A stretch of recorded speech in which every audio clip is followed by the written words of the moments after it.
자, 멕시코와 미국 얘기입니다. 자, 멕시코에 공장 많습니다. 지금부터 영상 하나 보여드릴 텐데요. 바로 이 지역에서 벌어진 일들 때문에 트럼프, 한국, 무역 분쟁, 자동차 공장, 다양한 뉴스들이 이어지고 있습니다.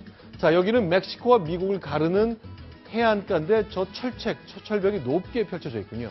네, 맞습니다. 이곳이 바로 멕시코에 있는 도요타 공장 기공식이 열려있는 이 멕시코 안에 있는 곳인데요. 이렇게 네. 보시면은 이 해안 도로가 쫙 있고 네. 이 안에 이 도요타 자동차 공장이 설립이 되고 있는 상황입니다. 자, 지금 보시는 거 태평양에 파도가 넘쳐 흐르고요. 지금 이제 북쪽을 향하고 있기 때문에 여기는 미국의 최남단 지역일 것 같고요. 만약에 카메라를 반대쪽으로 돌린다면 뭔가 덜 개발된 멕시코의 국경 지역 모습이 보이겠죠. 바닷물 속까지 저렇게 철책이 들어가 있는데 이제 문제는 자, 미국이 나프타라는 자유무역 협정으로 엮여 있잖아요. 그런데 오늘 갑자기 트럼프 대통령 당선인이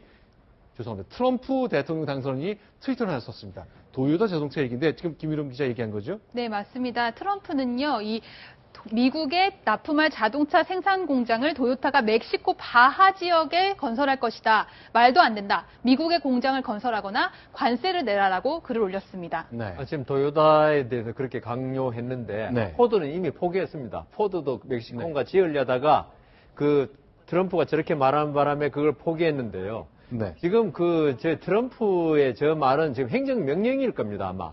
6개월 동안 관세를 부과할 수 있거든요. 네. 근데 그 행정명령은 6개월이 지나서 의회에서 이게 이제 계속 연장할 것인가를 네. 결정하는데 지금 그 트럼프가 지금 미국의 공화당 쪽 사람들하고도 의원들하고도 사실 맞자리 심한데요. 네. 그리고 미국의 대외 정책, 대외 무역 이런 거는 결국 의회가 모든 걸 결정하기 때문에 네. 트럼프가 이렇게 했는 게 지속되지는 않겠지만 네. 우선 그 사업하는 사람들로서는 귀찮지 않습니까? 네. 어쨌든 행정명령이라도. 그래서 아마 도요타도 지금 심각한 고민에 빠져 있을 겁니다. 저희가 좀 사실관계를 정리해야 될 것 같은데 바하라는 곳이 여기거든요. 이제 멕시코 국경이 쭉 이렇게 있으니까 요 밑은 멕시코거든요. 근데 여기에 도요타가 공장을 짓는데 안 된다. 미국에 지으라 했지만 사실은 이건 보고를 좀 잘못 받은 것 같고 공장은 여기 멕시코 한복판에 남쪽 지역에 짓는 겁니다. 그런데 자유무역 협정 때문에 관세율 제로로 할 수 있지만 그걸 6개월 동안 때리겠다고 얘기한 겁니다. 그렇죠. 결국 앞으로 트럼프 치하에서 미국하고 장사하고 싶으면 멕시코나 캐나다 가서 싼 인건비 이용하지 말고 미국의 공장 지어라. 그래서 미국인을 고용하라. 이런 메시지를 강하게 초반부터 던지는 거죠. 네, 맞습니다. 그런데요, 또 재밌는 부분이 네. 바하에는 이미 도요타 공장이 설립이 돼서 생산이 되고 있고요. 네. 과나후아토라는 지역에 지금 공장을 설립을 하려고 하는 겁니다. 사실 공인의 트위터는 공적인 목적으로 이렇게 이용이 된다라고 볼 수 있는데 네. 트위터에 올리는 글조차도 팩트 확인이 안 되었던 거고요. 사실상 이 정도로 관세를 많이 물리겠다라는 것을 대중들에게 어필하기 위한 행동이었다고 봅니다.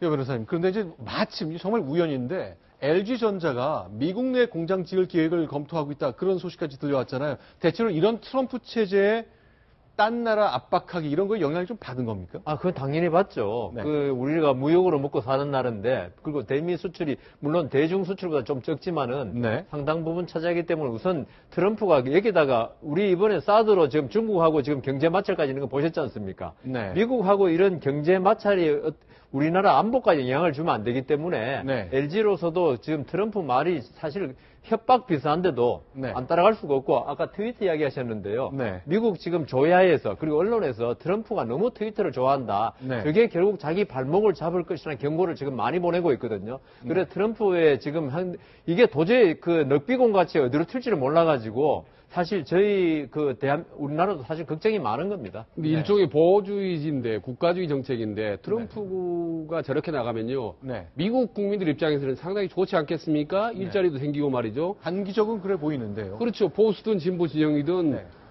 나쁠 게 없죠. 그래서 트럼프가 계속적으로 이게 미국 국익 위주로 네. 저런 실리주의, 실용주의 정책으로 갈 경우에 상당히 아마 인기도 오르지 않을까. 네. 다만 우리나라 같은 경우는 저럴 때 어떻게 대처해야 될지 상당히 좀 전략을 좀 수립을 해야 그런데 되겠죠. 네. 미국이 다 좋아한다고 할 수는 없고요. 보잉 같은 경우에 중국에서 지금 보잉 비행기를 엄청나게 구매하기로 했는데 네. 그것도 취소할 수 있다. 그래서 네. 중국의 그 언론에 보면은 우리가 빅스틱 큰 몽둥이를 지금 준비하고 있다. 네. 트럼프 마음대로 떠들어라. 우리 그 대신 큰 몽둥이로 당신을 가만두지 않겠다. 지금 이렇게 하고 있어서 결국 무역 전쟁으로 지금 불붙을 것 같은 조짐이 보입니다. 자, 군사력 뭐 강력한 힘입니다. 그러나 구매력도 그건 못지않게 아주 강력한 힘을 발휘하고 있거든요.